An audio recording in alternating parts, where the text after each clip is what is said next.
Pemirsa, selain bertanggung jawab atas masa depan pendidikan, orang tua juga memiliki kewajiban untuk selalu mendoakan anak-anaknya. Dengan rutin membacakan doa untuk anak, anak akan merasa disayang dan akan berupaya untuk melakukan semua dengan lebih baik lagi. Orang tua akan memetik buah hasil dari jerih payahnya mendidik anak, yaitu ketika anak-anaknya menjadi soleh dan soleha. Hasilnya bukan hanya didapat di dunia, bahkan di alam kubur dan akhirat kelak. Ada banyak manfaat mempunyai anak yang soleh. Rasulullah SAW bersabda, apabila manusia mati, terputuslah amalannya kecuali dari 3 perkara. Sedekah jariyah, ilmu yang bermanfaat, dan anak soleh yang mendoakan untuk orang tuanya. Hadis riwayat Muslim dari Abu Hurairah. Rasulullah SAW juga bersabda, sesungguhnya Allah tidak akan menangguhkan umur seseorang apabila ia telah sampai ajalnya. Penambahan umur itu hanyalah apabila menganugerahkan keturunan yang soleh kepada seorang hamba.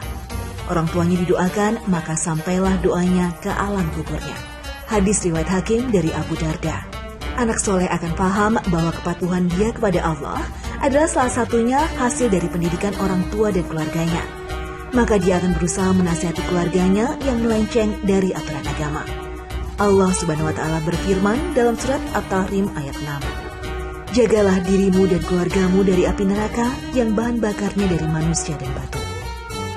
Ini waktu itu backgroundnya pas bikin ini tuh pas lagi heboh-hebohnya school from home. School from home, terus orang tua juga work from home di rumah. Orang tua di rumah pada buka laptop, anaknya kayaknya kalau kita kasih laptop juga di sebelahnya lucu juga, cuma laptop mainan. Sama-sama mengedukasi sih. Jadi dan karena school from home jadi banyak daring apa segala, kita juga ini laptopnya bisa buat handphone atau tablet. Ini bisa kalau dapat worksheet dari sekolah atau dari orang tua bisa ditempel di sini. Ada magnetnya, ini bisa kapur buat menggambar atau menulis. Oke. Jadi ini sebenarnya ini buat kakak-kakak yang lebih besar lah ya kalau untuk belajar. Tapi sebenarnya kalau buat anak-anak yang paling yang lebih kecil, kalau cuma buat coret-coret itu juga bisa. Ini salah satu ide kreatif juga nih biar bikin nambah semangat belajar anak-anak di rumah gitu. Karena kadang-kadang kalau sekedar daring gitu mungkin dia kayak bosen gitu kedengerin gurunya. Tapi kalau dia bisa sambil praktek juga gitu, misalnya kayak dia nulis apa dan segala macam, pasti dia lebih happy. Karena gimana pun juga sebenarnya kan kewajiban kita nih sebagai orang tua untuk ngajarin anak-anak dari mulai kecil, ngajarinnya apapun gitu, terutama untuk ngajarin masalah tentang agama gitu. Nah kalau tadi gitu kan belajar daring di sini, berarti sebenarnya kan kalau belajar agama juga bisa, tinggal misalnya aku ngasih ini huruf hijaiyah, tulis di sini a, ba, ta dan segala macamnya. Aku yakin sebenarnya anak-anak juga pasti seneng. Nah sekarang aku mau ngasih lihat dulu sebenarnya kewajiban orang tua mendidik anak itu seperti apa dalam Islam. Ini dia. Anak diibaratkan kertas putih yang masih bersih, yang bisa ditulis dengan apa saja. Orang tua dalam hal ini memiliki peran yang sangat penting karena orang tua merupakan pendidik awal dan mendasar terbentuknya karakter seorang anak. Allah Subhanahu wa Ta'ala telah berfirman dalam Al-Quran, dan hendaklah takut kepada Allah orang-orang yang seandainya meninggalkan di belakang mereka anak-anak yang lemah, yang mereka khawatir terhadap kesejahteraan mereka. Oleh sebab itu hendaklah mereka bertakwa kepada Allah dan hendaklah mereka mengucapkan perkataan yang benar. Quran Surat An-Nisa ayat 9. Rasulullah telah memberikan tuntunan bagaimana cara mendidik dan mempersiapkan anak. Dalam pendidikan bagi seorang anak, terdapat 3 hal pokok dan mendasar yang harus diperhatikan dan diajarkan oleh orang tuanya, yaitu pendidikan akidah, pendidikan ibadah, dan pendidikan akhlak. Pendidikan yang pertama adalah akidah karena pendidikan ini merupakan pendidikan yang sangat penting dan mendasar yang harus ditanamkan pada anak. Pendidikan akidah meliputi pengenalan, keyakinan, dan keimanan kepada Allah Subhanahu wa Ta'ala. Orang tua harus menanamkan keyakinan dan keimanan bahwa Allah itu ada dan selalu melihat serta mengawasinya dalam setiap perbuatan yang ia lakukan. Pendidikan yang kedua yaitu pendidikan ibadah, yaitu pendidikan yang menekankan pada cara yang harus dilakukan untuk beriman kepada Allah Subhanahu wa Ta'ala. Orang tua harus mengajarkan bagaimana cara untuk berkomunikasi dan lebih dekat kepada Allah, yaitu dengan melakukan ibadah, baik ibadah wajib maupun ibadah sunnah. Pendidikan yang terakhir adalah pendidikan akhlak. Pendidikan akhlak merupakan pendidikan yang paling penting dan paling pokok, yang merupakan fondasi dasar dalam ajaran Islam. Pendidikan ini sangat penting diajarkan karena untuk menentukan cara berperilaku dan bersikap, untuk membentuk kepribadian muslim yang baik ke depannya.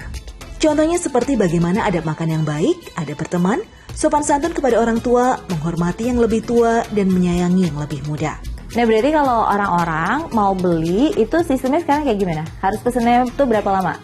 Pre-order kan berarti kan? Ada yang ready stock juga. Oke. Ada yang ready stock juga, ada yang memang pre-order. Kalau untuk kita bisa order di WhatsApp, bisa order di e-commerce, Tokopedia dan Shopee. Oke, pokoknya tinggal cari aja Uplah. IG-nya. IG-nya Uplah, tinggal cari aja di situ. Range harganya, berarti kalau tadi kan aku cuma nanya satu item tuh. Kalau range harganya dari mainan-mainan ini berarti dari berapa sampai berapa? Ada yang 300-an, ada yang 400, 800, ada yang yang gerobak itu 1,7. Ya, gerobak 1,7 tapi kan juga bisa kalau misalnya nggak mau itu tinggal sewa aja gitu. Iya, atau kalau misalnya memang punya buat investasi gitu misalnya nanti buat adiknya lagi. Atau kalau lagi ada acara di rumah bisa buat stand buat makanan anak-anaknya, taruh di situ. Benar. Wah, sepertinya pertemuan saya dengan Mas Ranggi harus berakhir nih. Karena saya sudah berjanji untuk bertemu lagi dengan keponakan saya, Aci. Kali ini saya akan membawakan Aci gerobak bakso ini. Aci, Tante punya surprise nih. Sini, ini udah ada gerobak bakso yang Tante bikin tadi di bawah. Sekarang, coba, kamu pernah mainan ini nggak? Kamu pernah mainin ini nggak? Enggak, ya udah karena kamu belum pernah juga mainin gerobak baksonya. Sekarang gini, sambil kamu lihat-lihat ini ada apa aja, bikinin Tante satu porsi bakso, bisa? Coba, ayo. Setiap orang tua pasti bangga jika anaknya pintar. Untuk itulah pentingnya mengetahui bagaimana pola asuh yang baik, termasuk soal memberikan mainan yang tepat kepada anaknya. Baksonya Aci, ini ya. Jadi setiap anak-anak pasti, Aci aku mau nanya deh sama kamu. Kamu kalau disuruh pilih main handphone atau pilih main-mainan kayak gini, pilih mana? Pilih ini. Pilih ini, kenapa? Karena seru, nah itu dia. Pokoknya ini buat para orang tua, ingat ya, daripada anaknya dikasih gadget terus-terusan, mendingan kasih mainan kayak gini karena ini juga bisa sewa dan juga bisa beli. Nanti kepoin aja ya juga Instagramnya seperti apa. Waduh, tapi gak kerasa nih, Aci, ini Tante juga udah mau selesai acaranya. Karena udah 30 menit sesuai dengan tadi janji Tante di awal kan. Tante nemenin kamu, ini cuma mau ngasih kamu hadiah ini. Sama ini buat kamu, nanti kamu mainin terus. Ajak adik ya buat main ini ya. Nah, kalau kayak gitu pemirsa Ajwa TV juga terima kasih ya udah menyaksikan saya 30 menit ini. Jangan lupa untuk terus menyaksikan program Muslim Masa Kini di waktu dan jam yang sama. Saya Rani Risti dan Aci pamit undur diri. Wassalamualaikum warahmatullahi wabarakatuh. Saya bye-bye, Ci. Bye. Jangan lupa main-mainan ini ya. Jadi Tante pura-pura makan ya. Nyom nyom nyom.